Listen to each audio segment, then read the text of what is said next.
Hi, Gavin. Welcome to the Honey Pop. It's so nice to meet you. You too. And for our first question, we would like for you just to kind of do like a short intro, kind of tell our viewers a little bit about yourself. Well, my name is Gavin. I am from Louisville, Kentucky. I make songs, mostly guitar driven. I'm really inspired by everyday life and just a fan of being alive. Um, Smile a lot. I love food, really good food. It's probably where most of my money goes to. And I love parks. Playing live shows is probably my favorite thing ever. So I'd say that's a good intro. Awesome. Yeah. So the reason why you're here is you just recently released your debut album. It's called I Hate You, Don't Leave Me. What was your favorite part of the recording process? Oh my, it's a big question. I love making songs. I love it more and more all the time, especially as I kind of hone in on my own process. I don't know if there's one thing that made this special, but I love the collaborators I worked with. I think we all knew each other very well after a short amount of time. And so I just loved going in every day and hanging out with my friends. And um, yeah, that was probably it. Just the friendship I built with my collaborators. Yeah. Yeah, that's awesome. So you just mentioned that you got to collaborate with people. They've actually worked with some pretty big names. How did that kind of come about? And do you have any like favorite stories with them from the writing sessions that you would want to kind of share? Yeah, it came about just organically. I've been living in Los Angeles for like 6 years now, so not a little bit of time. I've been there for a minute, and just in and out of sessions, you hear people. And Skylar, who's the executive producer of the record, we had a session together, and it went really well. And then I had been FaceTiming with my friend Nick, who lives in Tennessee. I was connected with him by my A&R, and we just really hit it off. He's this vibey dude, loves surfing, got a family. He always just sends me kind texts, and we all, there was just no ego in the room. It really was just people wanting to make songs together, and they're a bit older than me, and I think their experience and working with bigger people and having bigger songs really, I just learned a lot. Learned when I was being too picky, when to be picky more. And I would say favorite memories, but we would go to this place called Takaya almost every day. We'd like get to a certain place in the song and be tired and be like, let's go get Takaya. And it was just like, yeah, it was just like hanging out with your friends every day. So, I mean, obviously, I'm making the music's my favorite thing, but we just had a routine every day, and it was awesome. No, I love that. I think it's so important, like, especially when you're kind of collaborating, that you are friends because you are kind of talking about some pretty deep subjects sometimes. Yeah. And so you want to be comfortable with them. And then having kind of that like memory of like, we have a routine, we're going to go out like after. And it's like, I think it's something kind of beautiful that you all kind of get to share. And it's not the same for every person. So it's kind of like it's yours. And Yeah. so I think it's beautiful. I like that. Yeah. We called ourselves the Takaya Boys. I love that. That is so funny.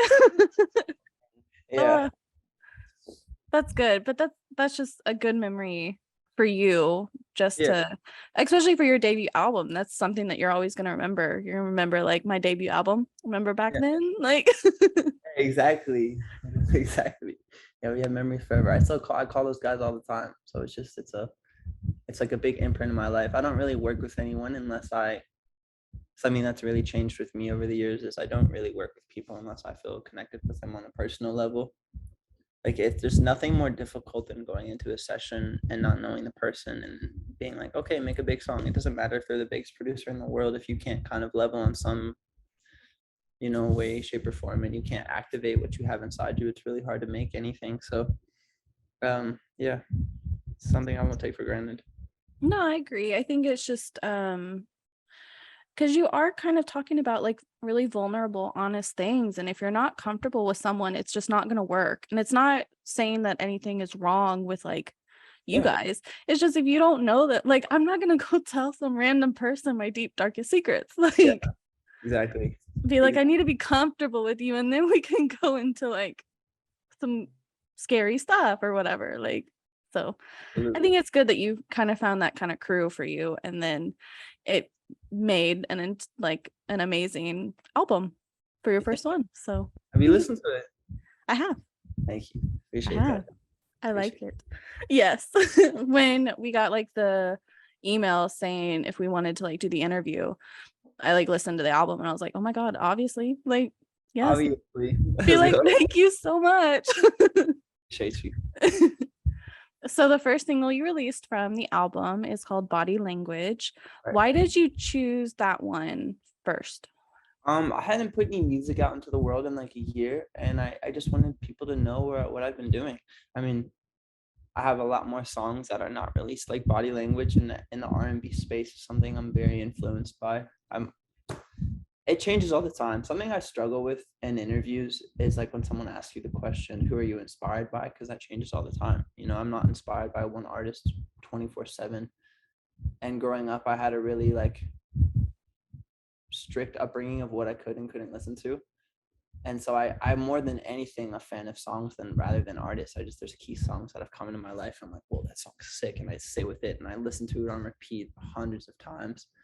And I was listening to a lot of Mac Miller last year, and I just loved how that was feeling. And I wanted to try more things with my voice and not just be considered like this guy who sits at a piano and writes sad singer-songwriter songs. And it allowed me to kind of come from a different area. It was the first song I've released that really comes from this relaxed, like confident space rather than this vulnerable crying space. And yeah, sonically it was much different, and it was something that I was like, if I put this out first, it's going to be fresh. I don't know how it's going to react, but I was really excited because it was fresh for me. So that's kind of how that came about. No, I like that because you had released kind of different songs, and then this one's kind of it. I like when artists are kind of, we're, as human beings, we're multifaceted. So when a lot of artists, or not a lot, but some of them, they kind of either get put into a box or they put themselves in a box. It kind of, each artist is different. So I like when artists can kind of branch out just a little bit more. So it's like, yes, you have different genres that you like. So you want to write a song about it. And if it does well, it does well. If it doesn't, it doesn't. But it's music. It's fun. Yeah. Someone's going to like it. Yeah, it's somebody's favorite song. Yep. No? Like exactly. I have that conversation with my friends all the time. Whether something gets 100 million plays or 10,000, like somebody's listening to that song, and that's, you know, something that switched in my brain the past couple of years is I really do this for me. Like, you know, I think that there's artists and musicians that it is easier to kind of get stuck in that so-called box when you have something that's working and you're like, okay, I'm going to keep doing this because this is what's being received well. But I really do this shit for me. Like, I love making music, and I would get very trapped and probably not inspired if I was not just doing the same shit all the time. And so, you know, there is something to be said about honing in on your craft and making. I still don't feel like I've made a body of work yet where every song, every part of like this project is in the same world. And that is something like I'm looking forward to doing. I mean, I've only been doing music for 5 or 6 years now. And so it's like, that is something I'm looking forward to getting to that place. And I think it's ultimately going to be me producing the whole thing. But for this project, I feel like I got to that place in my writing wise, what I was talking about, concepts, and just being my most open self. But sonically, I think that takes more time. It's just something that you have to like put the work into for sure. Yeah, and you're still early in your career, so a lot of this stuff is just going to kind of take your time, and you're going to trial and error stuff, and you're going to be like, well, didn't like that, so I'm not going to do that one again. Like, exactly. I can say though, with this album, it's the least I've ever felt that way. Like most of the time when someone gets a body of work, it's a year and a half after, you know, I've been living with the music, or the artist has been living with the music.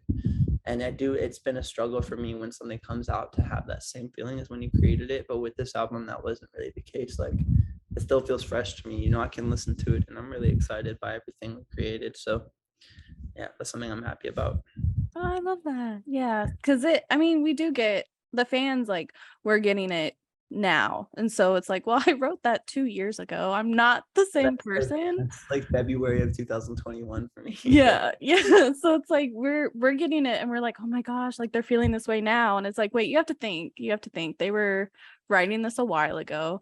And then some artists, they even hold on to songs and they're like, well, what, it didn't fit on the last album, so I wrote this 5 years ago, but it fit on this album because that's kind of where it was going. And it's like, okay, they don't exactly feel that way right in this moment. And so I think it's good to like differentiate that, like Yeah. especially like fan wise, to be able to be like, no, this is how they did feel. Yeah. And it's not, maybe it's not how they're feeling right now, but it's something that they did feel, and it's beautiful. I love I think my favorite music is when it's very honest, Yeah. because you're kind of getting a little look into the artist and how, like, things that had happened to them maybe, and then also you can kind of take it in for yourself and be like, I'm not alone in feeling this or whatever. So Yeah. I think that's my favorite kind of, I guess that there's not a genre of music, but in my mind it is like the honesty is my Yeah, no, favorite. because honest will always be honest. That's what I was gonna say. Like, even if it is 2 or 3 years old, like 1 plus 1 is always gonna be 2. So it's like, if you write something that's real, like at any point in the time, like that doesn't mean that it's not real for you. It just means like you might not be relating to it, but it's always gonna connect to somebody. And that's what you have to remember as an artist, just because it can be easy to be like, oh, I'm not feeling that way, but somebody is, and a lot of people probably are. And I think that the more people can see you as just a real person, like the more connected they feel to you anyway. So yeah. Definitely. So we've kind of talked about this a little bit, but the album does kind of, it's honest, and then also it showcases different sides of yourself. Why was it important for you to not hold yourself back and then show all of the different sides? I mean, I don't know. I don't think anything's changed since I started putting out music. I've always done my best to write about emotions I'm going through. I just think the big difference in this project is like how direct it is. You know, I used to hint around things. I don't necessarily like when you can tell exactly what a song is about. Um, I remember there was this song called Bed Shaped by this artist called Keen when I was like 12, 13. It was like, it's the same band, they had that song Somewhere Only We Know. Um, and I saw the music video after living with the song for months and just loving the song. I saw the video and I didn't like the song anymore because I didn't connect to the place that I had it. So it's always like this balance for me when I'm writing is how direct can I make this, but still let it be somebody else's. And so it's always a thought when I'm in the room, but I think this record is just like, I have a lot to talk about. I'm 25 now, and I've lived a lot of life the past 5 years and gone through a lot of heartbreak and opening up. And so there was just more um, directly in front of me things in my everyday life that I could write about. And so I think it comes through in that sense. You know, this wasn't me writing about previous heartbreak or, you know, wanting to fall in love. It was everyday things I was going through. And um, I just got better at navigating that. Yeah. No, I think that's beautiful. And I think just as time goes on, you're going to get better and better at doing that and realizing how much you want to share, Yeah. while like sharing kind of concepts maybe, but then not being as like, this is exactly what happened verbatim. Well, there's like a balance because some of my favorite writers do that, like Harry Styles or like Noah Khan has a song called Stick Season right now. And he just like says exact things, but it's like a balance of giving that and then going away from it. And it's like, I definitely study that, and I love listening to other songs that do that. But it's like, it's just like a decision you have to make in the moment. Being vulnerable as a writer is it's like a every moment thing, and it's like every day. It's an everyday thing. You know, you have to write every day, not necessarily songs, but even just journaling, just to be able to do that. But it's such an art. You know, I think that's something that comes just with experience. No, Like, I agree. And like you mentioned Harry Styles, but one of my favorite artists is Niall Horan.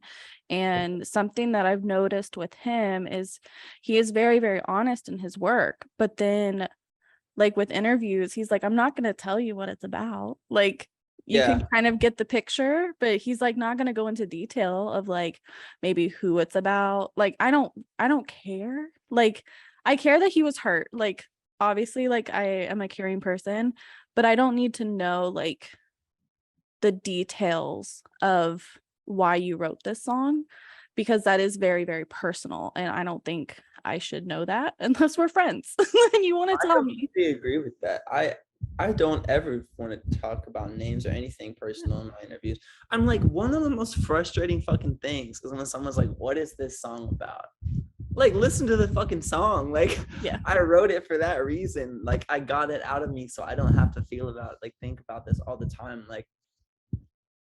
Like if you listen to one of my songs, you can know what it's about after the first listen. And so if I'm in an interview and someone's like, "Tell me about this song, where'd the inspiration come from?" I'm like, really? Like, Yeah. I'm not gonna like open up about names and like my personal circle. That's mine, you know. I Mhm. think that if everyone knew everything about you, you wouldn't really be interesting anymore anyway.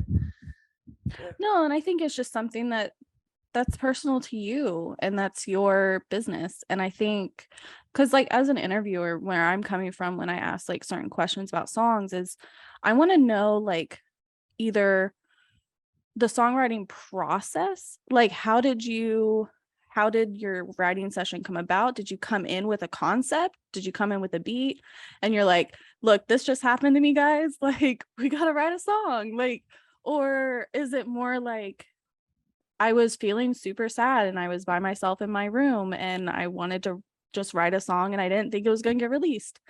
It was more like a poem or something. So that's kind of like as an interviewer coming in, I'm like, that's what I want to know. I don't want to know like I don't want to know names. Like that's none of my business, y'all. Like, Yeah. No, I so agree. The process is the interesting part for sure. because I'm a writer and a photographer, but it's like I cannot write a song. Like that's not in my forte. And so getting to talk to different artists all the time, it's like that's like my number one question is like, how do you write your songs? Because every artist is different. They have a different like maybe they have like a specific way they like to. Maybe they want to be alone by themselves. Maybe they really like having co-writers or so I guess kind of maybe you could answer that. Like what is your favorite way? And then like how how do you kind of get into that mindset when you're trying to write? Um, I mean, writing is an everyday thing for me, whether it is like 4 lines in my journal or a song happening. It's something I do like a practice. I mean, while it's my passion, it is my profession, and like I do believe in like just picking a pen up every day, regardless if I make a shitty picture of something or a dumb little drawing or have something profound to say. Like it's something I practice every day. And I will say more often than not when I'm going through things or when like I'm not able to communicate properly with people or I can't verbalize what I'm saying, that's when writing is the easiest for me. So yeah, I think it's always changing in terms of what I want to write about. But like I said, like the past year of my life was pretty extreme with those things. So for me, it was just like my personal therapy, just like writing a letter to this person, like in form of a song. Like, you know, sometimes you can't be that direct to someone's face because it's not going to go off well. So it's like, I'm just going to put all of these feelings in a song so I don't have to put them on this person. Um, so that was definitely the process for this album. It's just like I would bring my journal in every day. That's something that's changed the past couple of years. I don't write song lyrics or anything on my phone anymore. I just write them all in the journal. And I found a lot of my, like you were saying, you're a writer, but you can't write a song. I found a lot of my journal entries that I didn't think were a song were like most of the lines to a lot of songs I use, you know, like, or text messages just to people is like, those are the best song lyrics because it's like so many people can relate to that versus trying to think of like the most metaphorical, like crazy bar. It's like, no, just, yeah. So my process was definitely just journal entries turning into songs for this project. Yeah. I like that. So do you, when you're thinking of the music side to it, like the beats and stuff, because you usually start off with like the words, do Yeah. you, when you're writing, do you usually kind of hear it and be like, okay, this is kind of the beat, or is it kind of like I know what style I want it to be in. Like I want it to be a ballad, or I think this would fit as a ballad, or I want it to be more upbeat. Kind of, how do you go about doing that part? Well, I've always worked with a producer. Um, I always really come up with the chords on my own, but I have consistently had a producer work with me on projects, and so the next one I think might be different. I think I might take my shot at that. But when it comes to the music side, I have thousands of voice memos of just chords I think are pretty. I record voice memos every single day of like anything I think is slightly beautiful. I'm like, oh, let me get that, let me get that. And so, you know, more often than not, like a story, like meaning or like a feeling will line up with one of those chord progressions I have, or just something I've been sitting on for a while. And I always have journal entries, but I always have guitar loops. So sometimes I make a guitar loop and I'll just be playing it consistently for a couple weeks, and then I have a journal entry and I'm like, well, that really like lines up with that. Like that feels great. Let's just match it. It's never really one way or another. And I'm always open to other things, but most of my songs, if like not all of them, start on the guitar. I think the only one on the album that didn't is Body Language. um that was something we just made in the room on the spot, like uh but yeah, I would say it's just I'm playing guitar every day and I have voice memos, so mostly I just go into my voice memos and listen to things and I'm like, oh, this matches up with that feeling. Yeah, That's so good. that's Yeah, it. I like learning about that kind of stuff because I mean it is different for every artist. So someone's like, I was in the shower and I heard the water droplets hit this certain way and that was super cool. And I'm just like, what?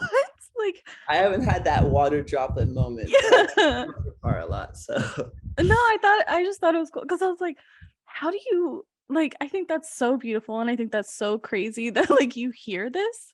But me, I'm like, I don't hear it like that. Like, I haven't reached that level yet where I yeah. don't see colors in the middle of playing songs, or that hasn't Yeah. happened. Let you know if that happens to me. However, when I get to my August Rush phase, um, have you seen that movie? No. Oh, it's like this kid where he. It's a really good movie, by the way. At least it was when I was a kid. I loved it. But he can hear music and everything. Um, he'll be like outside of New York City and hear like the trucks and like the wind, and then he'll start like orchestrating his own song. It's Oh my gosh. Yeah, I just think that's amazing, like how your brain works like that. I'm like, my brain does not work like that. So I just find it very fascinating. I'm yeah. like, how do you hear like Phineas, like he heard for Billie Eilish's song, it was like some uh when you're doing the crosswalk, it was that noise that the crosswalk sound makes, and they put it in her song. And Wow. I was like, how did you hear that and be like, that would make a good song? I'm just like, It's special. it's like, I think that's just amazing. Yeah. So I love learning about every artist, like different, like little intricacies that they do, because it's neat to me for someone coming in. I'm like, I love music, I can't make it. So I like learning about how y'all make it. Yeah, for sure. That's cool. So we heard that you play multiple instruments. Mhm. So what is your favorite instrument to play and why? Definitely guitar. One, because I'm most comfortable on it, and I feel like I can express myself the most on it because I put the most time into it. So it just was my first love for sure. And piano, and guitar are really the only ones I can say I can play. Back then I might have said more, but now I can actually say I can play those, because when you meet people who play other instruments, you're like, I cannot play it like that. So I'm not even gonna say I can play. Um, but I love guitar, specifically like nylon string guitars. I've made a lot of the songs of this record on them. It sounds so warm. It's just so easy to tell stories with a guitar. You don't need anything else. You just literally need a vocal and a guitar, and that is past the test of time again and again and again. And I feel that way with piano too. I think there's just so much emotion and so many possibilities.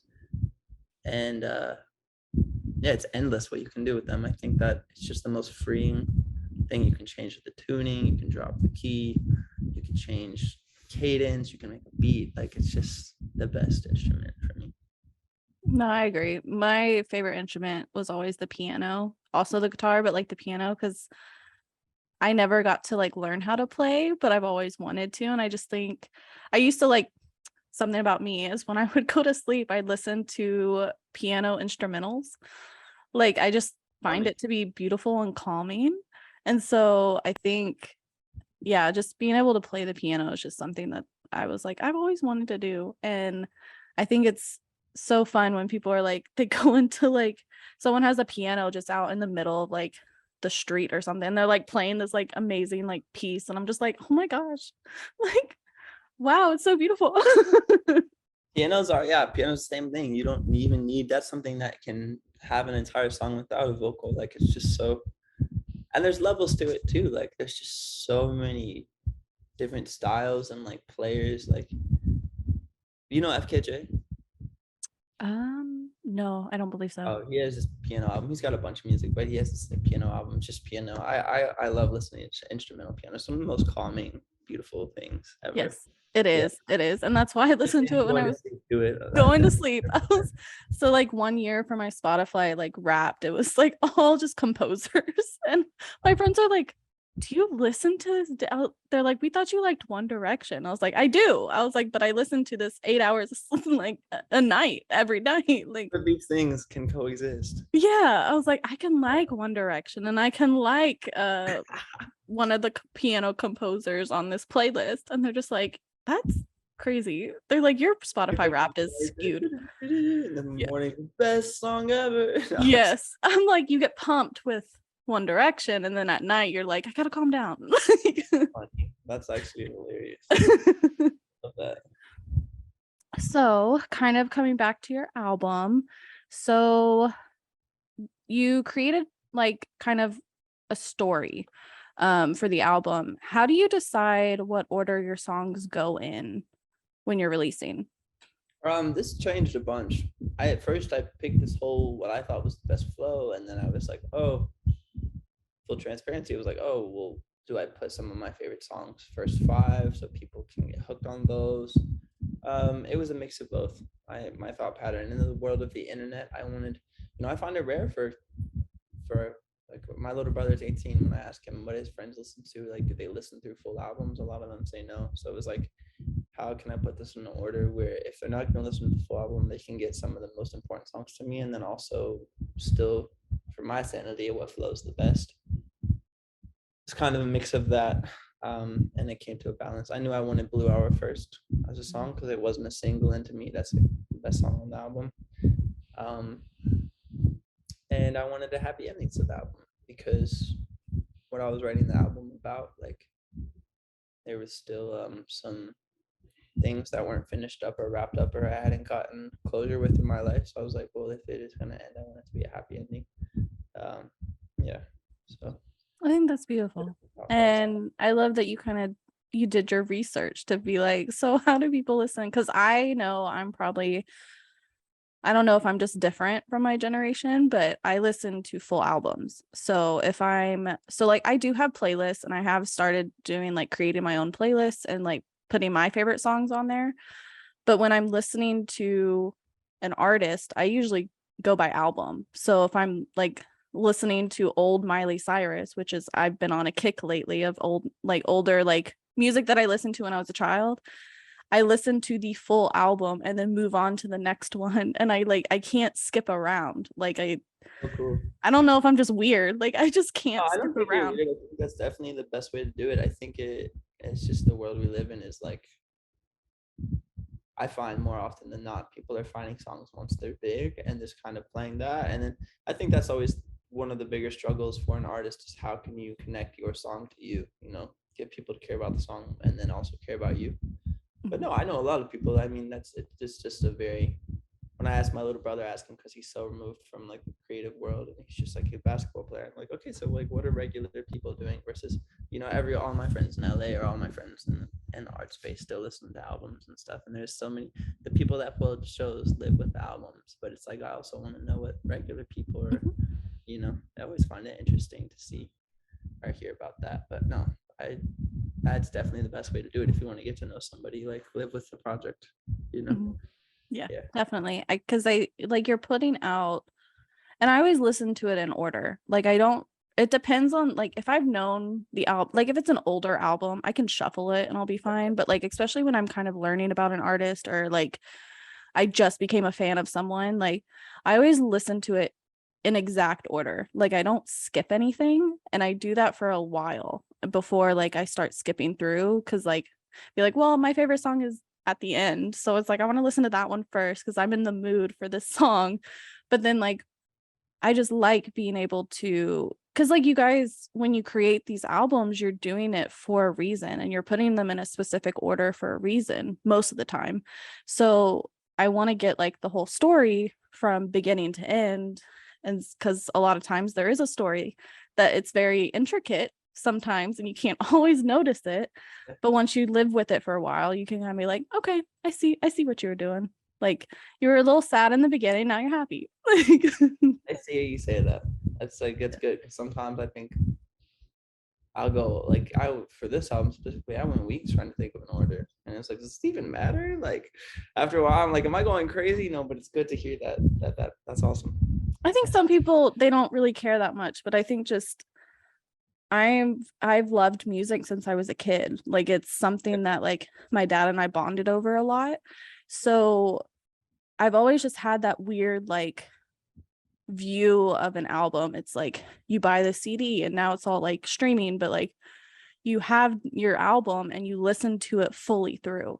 Yeah. So it's like that's just kind of how I did it from a young age. Like I have it on loop a lot of times. Like I only listen to, because I'm also weird and I listen to like a specific artist and that's all I listen to the entire week. And people are like, aren't you going to listen to anything else? And I'm like, no, like I'm on a kick right now. Like Miley Cyrus, I'm listening to all of her stuff right now, like just because I'm enjoying it. And then I move on. But yeah, I think I just have these weird like intricacies as a fan of music. So that's refreshing to hear. I like that. No, but that's why I like learning about albums so much, is like when people are putting out an album, like where was your head at? Like don't give me details, but like where was your head at? How did you put it together? How did you come up with like concepts? And when you were coming in with the album, were you like, okay, this is what's going on in my life and this is the concept of the entire album? Or is it just a mishmash of songs that you kind of collect and realize there was a thread? So I guess that's my question to you, is when you're coming in for like a full body of work and you know that you're going to put something out, are you threading songs together or are you knowing that you have a concept in mind? This one was the latter, knowing I had a concept. It was a direct feeling and just miscommunication over a specific time and just not feeling seen over a specific time and like putting that concept together. But I've done the other way too. Just like, okay, it's just like, this is the year 2019. I'm going to go and do 150 recording sessions and pick my favorite 10, and then I don't think that either method is less authentic. I think that you can be more specific when you have a concept in mind, and you might make a more cohesive body of work in terms of how the listener perceives it. But either way is going to be about your life. You can't, unless you're going into recording sessions and writing for somebody else in mind, I think it's impossible to make a song that's not your own. I think that it always helps when you can kind of do the production side, but for this album specifically, I was feeling one way for a very long time, and these songs kind of got me through that. So yeah, I love that. I think that's as you said before, it's a good form of therapy. It's, you get to have a little therapy session and you have this beautiful work of art at the end, and then you get to release it, and then you're just like, hi guys, here's like my deepest, darkest secrets. I might look tough, but I'm really soft. So don't get it twisted. Yeah. Well, no, like, because we are multifaceted human beings. Like I might look a certain way, but I listen to pop punk music. That's my genre. It's like, and then also like some metal, like not all the time, but there are some days. And then I like pop. So it's like I look like a pop girly, but it's like, no, I'm not in mosh pits anymore. I'm too old. But like I was back in the day. Like I was in there. Sick. You were at the Warped Tours or what? You pulled up to Warped Tour a couple times? Oh yeah. Warped Tour. I did Sad Summer Fest. like when that started. So yeah, I'm usually in I'll those say kind of crowds. So that's awesome. No, I love that. My older sister put me onto a lot of stuff when I was younger because we were so heavily involved into the church. Like she kind of would download songs from like it was just early days of the internet. So she would have like an iPod full of punk, like pop punk specifically. Like I love I love that space a lot. It's so raw. Like it's just like you can connect with it immediately, you know? oh, for sure, yeah, because I was into it like as a teen, so it's like everything Did is you just ever listen to the Rocket Summer? oh yeah, What oh about my like god, Icarus? What about like Icarus account? Did you yes, ever? Okay, cool. Never yeah, shall never. oh yeah, yep, Yeah. oh Hell my yeah. gosh, you're bringing out like from the depths of pop punk. Yeah. It's cool. No, it's good. Like a lot of the bands are no longer bands, but I still like listen to them to this day. Like I'm like, no, They're incredible. The Rocket Summer songs are unbelievable. He yeah, they was are. such a good he is an incredible musician. I don't know what he's doing anymore, but like unbelievable. And his live show, he would like loop all that stuff himself. It was really Oh yeah. incredible. I think when they start looping, I went to this small show recently for Arlie. Um he's a like indie pop musician and I'd never heard of him before, but I went to the show and he started doing the loop pedal stuff and I'm like, "Whoa." I was like, "No way I'm seeing this in person." Like this is Yeah. so cool. Like cuz he brought out the saxophone. I was like, "What Oh is wow. happening?" I was That's like, insane. I just thought this was some small show I was photographing and it's like, no, I came out as a fan. I was like, "Okay, this is me done." Like immediate adding to my playlist. Like that was so cool. That's so sick. Cuz like loop pedals, I'm like, "How do y'all do that?" Like Practice. practice and Got a looper. I'm yeah, I'm like I'm in awe. So like this is amazing. That's cool. So, coming back to your album and we're kind of getting away from like the heavy stuff. So, you released the music video for Lottery. Um what was the filming like for that and how involved were you in coming up with like the storyboards and like the concept behind it? The filming was a blast. I've been working with this same person for about 2 years now, who actually put together both the video for mine and Lottery, and it's someone I'm really comfortable with. And we just kind of went out to dinner a few times and drew up the concepts together. My concepts are always kind of a bit they always come back to me and be like, hey, this is just too high of a budget to make something like this. And so it's like, fuck, okay, well, how do we like make the feeling of this and make it fit into this world? And a song like Lottery, it's so completely different from, me kind of crying out my feelings on a song. And it's just like a nice escape from that for me. Like that was like definitely a motivator for me buying this album was, okay, how can I have a few songs where it's like, okay, this is also Gavin, he's not just this feely emotional person. So for a song like that, it was like, oh, how can we just make a fun, no one really knows what they would do if they won the lottery. So it's like, what would that even look like? And so it was kind of, how can we make the most absurd like type of looking video for this, and have it be fun? I just thought was the main thing. I wanted it to be as fun as the song feels. And I think we really accomplished that. It was a blast filming it. It was a very productive day. We actually shot the mine and the lottery video back to back in 2 days. So I was pretty tired after that. But it was a blast. I got a little Mo Control Ferrari. Still have it at my house. I drive it around. Yeah, it was a good time. We kind of just hashed out the ideas together, and yeah, it was a good time. No, I like that. And I like that you were involved in it too, because it's like there are some artists that aren't as heavily involved in the music, like the music video side. It's a whole different world. Like it really is. And I think that some of those are like, to me, like the highest of the high, like at communicating their vision is if they can do video too. And it's something I'm still really growing into. Is I would love to direct my own videos one day, but I'm not the most talented in that space. Like there's people that are a lot better at that than me. But at the same time, it's really attractive. Even if it's a shitty video and it's your own, it might mean more to you. So that's something that I'm really looking forward to growing into is visually for sure.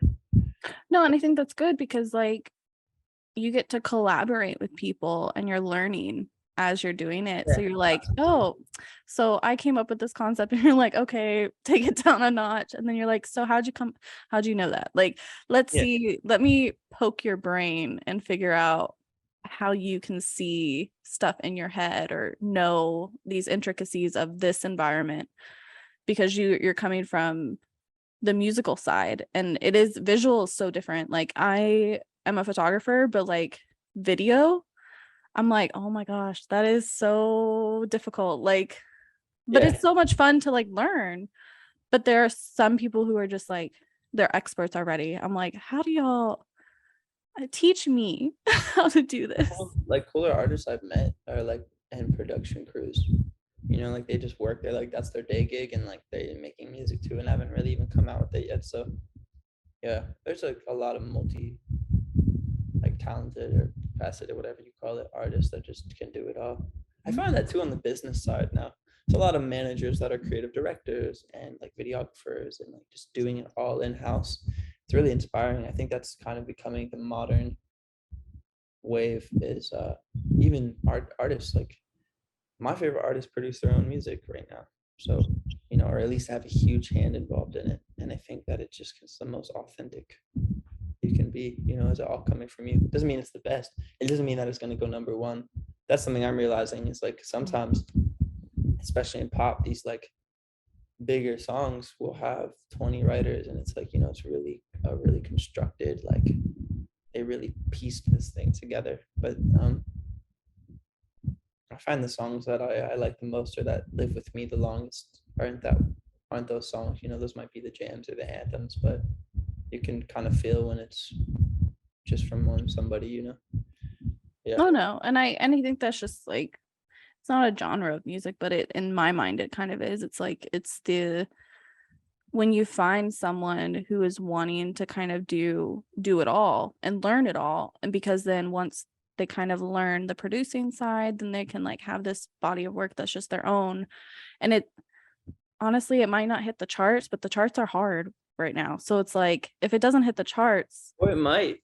Who it knows? might it That's the might that's the you have to have that belief. If you're in the industry, don't get it in the industry to be realistic. Like I don't care. And like some people and earlier in my career or just earlier in my life, I think this might have been perceived as cockiness. It's just like, no, like I didn't get in this to be realistic, you know? Like I would love to be in my bedroom and play songs and write songs and for that to take care of my life. That idea alone is stupid. Like once you get that out of the way, fuck it. What if it does hit the charts? Like great. Then it's just like you're reaching a bigger audience. Like it is like that is a long shot. It's such a small percentage, but like when it comes to music, I just don't want to think about that at all. I'm like, just do it. And like if it happens, it happens. And if it doesn't happen, it might happen another way. You know, so yeah, it might just not it might be the timing was off, and so but that doesn't mean it wasn't a good song. Like some of my favorite songs have never charted at all. Like yeah. they're from indie very small artists, and it's like I love this song. Like I'm obsessed with this artist and this every song that they come out with, and it's like it's charted in my heart. Okay, like it's a I have my own heart or like Absolutely. chart, so it's like I am obsessed with the song. It's number one for me, but sometimes the charts are just they're fickle. Like Yeah, I mean it takes a lot of and this isn't something I comment on too much. I don't even really care to because I don't really look too much into it. You know, that's other people's job. Like I just want to make the song and do my best to promote the song and like that's all I can really do because like I just believe in music and I think if you can give one person the feeling, 10 people the feeling, you can give 10 million people that feeling. And it's just like it is timing and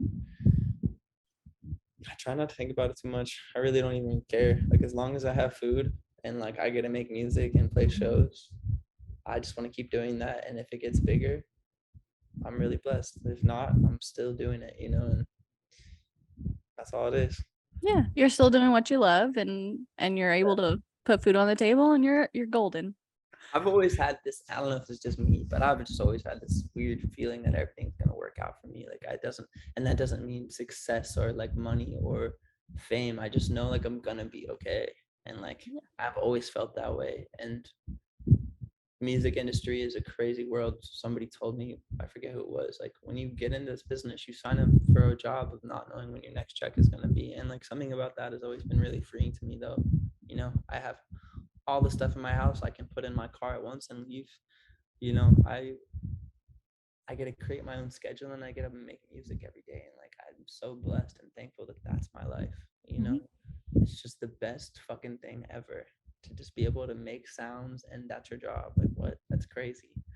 No, I think that's beautiful. I think that also makes you a better artist though, is you're not so focused on getting that number one. Like if it happens and it's gonna be great and I'm gonna be super stoked about it.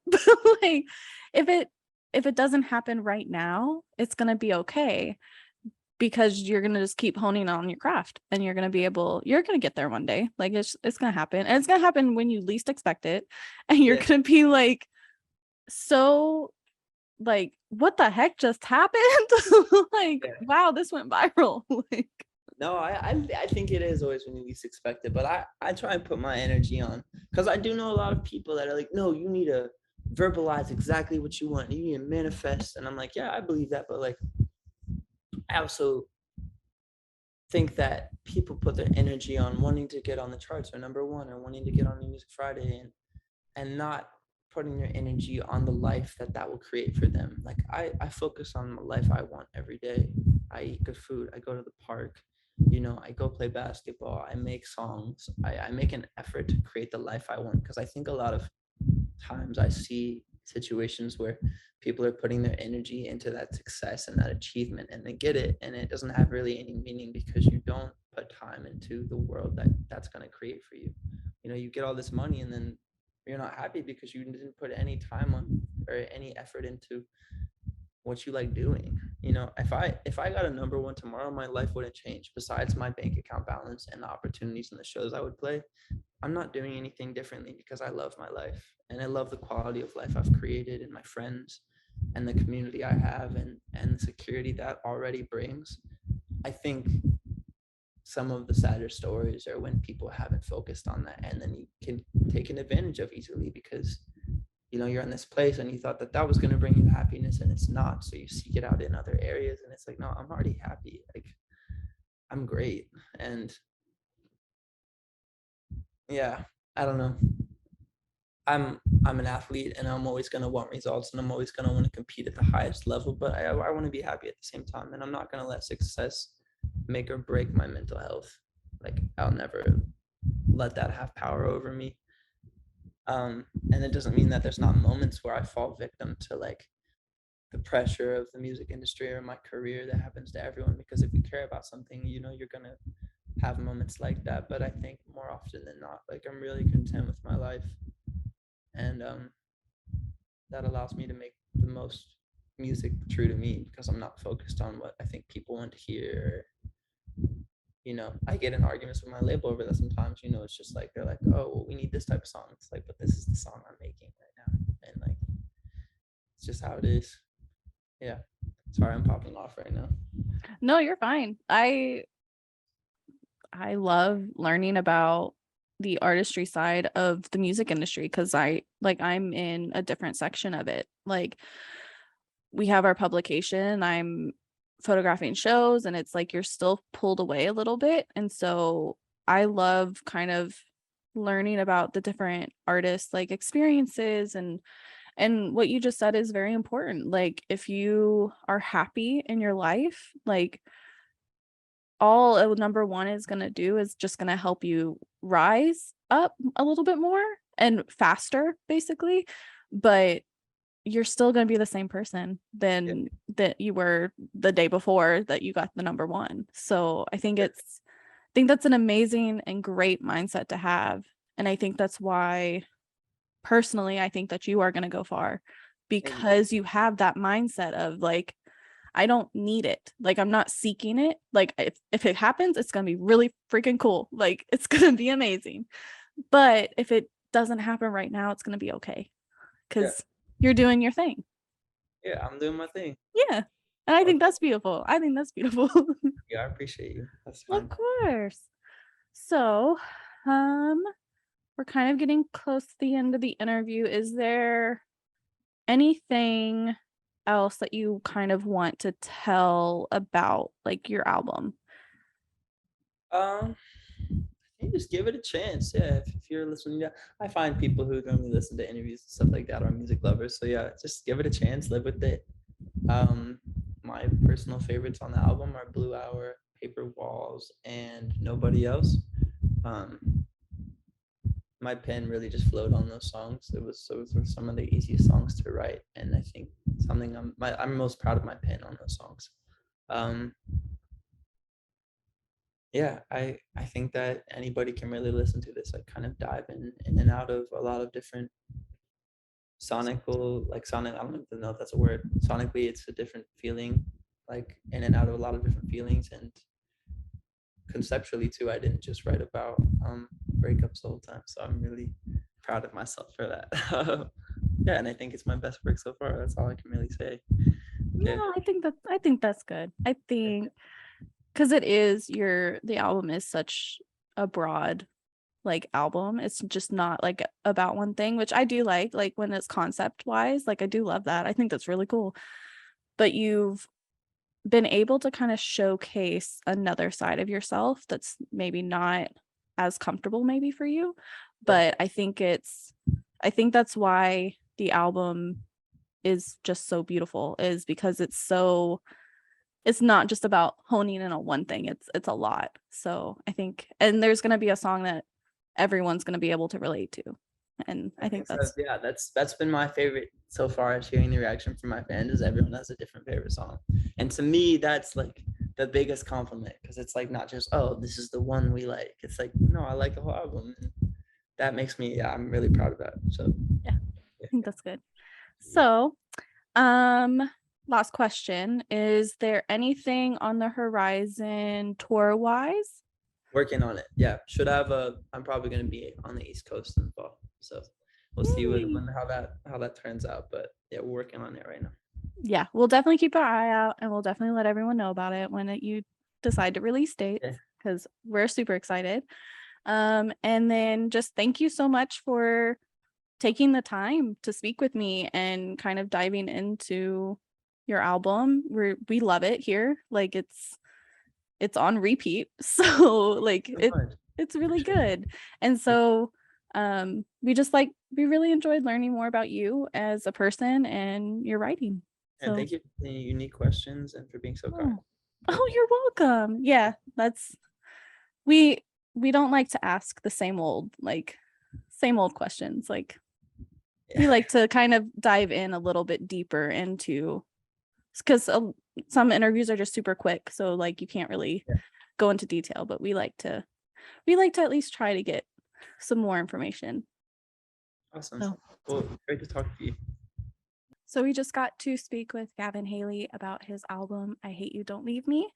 It was an amazing conversation. We learned a lot about his artistry, how he writes his songs, how he comes up with the concepts of his album, and we got to learn just a lot about his style of music, him as a person, and kind of delving deep into what songwriting is in the music industry. And we are just so honored to have gotten the chance to talk to him and learn a little bit more about him and his debut album. It is out now. It's called I Hate You, Don't Leave Me. We highly recommend it. And definitely let us know in the comments what your favorite song from the album is and what your favorite part of this interview was. And thank you so much for watching.